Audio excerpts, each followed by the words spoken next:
पकैया बरियारी नाच दिल नया साड़ी ओही उठावा पतगिया नदी ताना महारी। हाँ तो सबरे नु करतानी धनवा के भाव तनी बढ़े दे तू धनिया हो, धनवा के भाव तनी बढ़े दे तू धनिया हो, तोहके बढ़ाई बैठू ना मियाना। इतना मेहनतिया तू रही बजे न करीला।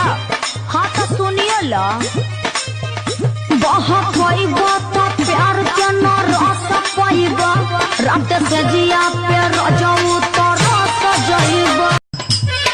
8 बजे टूटे रोज तोहारी वो भैया हमारी रानी हो कहना बत्ती करही नैया मोरी।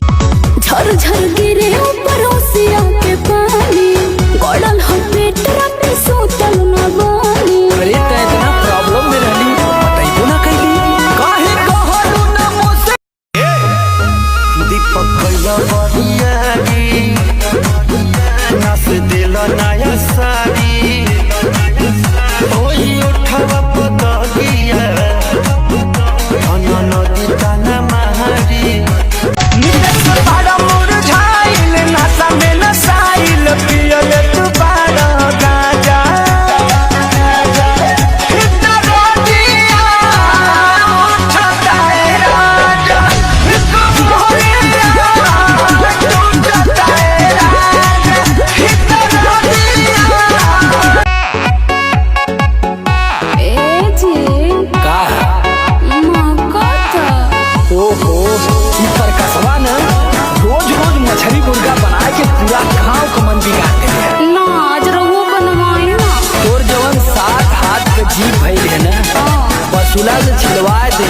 अरे मम्मी रोज पैसा नहीं खे मछली मुर्गा अंडा के बर्दाश्त करा बैगन दिनवा। दिलवा में हमारा तो फूट लागत ये छोटी तहरा चोटी से चोट लागत। सचो ए छोटी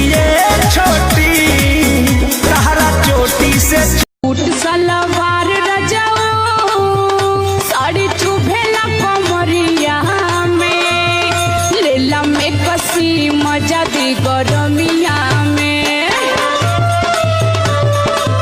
ए बाबू तो हर जुगाड़ ना होई ऐसे कहला से देखो प्यार ना होई ओही नजर से खाली सोचे से तोहरा सब लड़की तो खिलाड़ ना होई। तोरा वही सोने लइके कुंवर ना होई। का कहला तोरा वही सोने लइके तोहरा नियन रूप फेरू रब ना बनई है बनावे जे चाहिए तब बनावे नहीं पई है।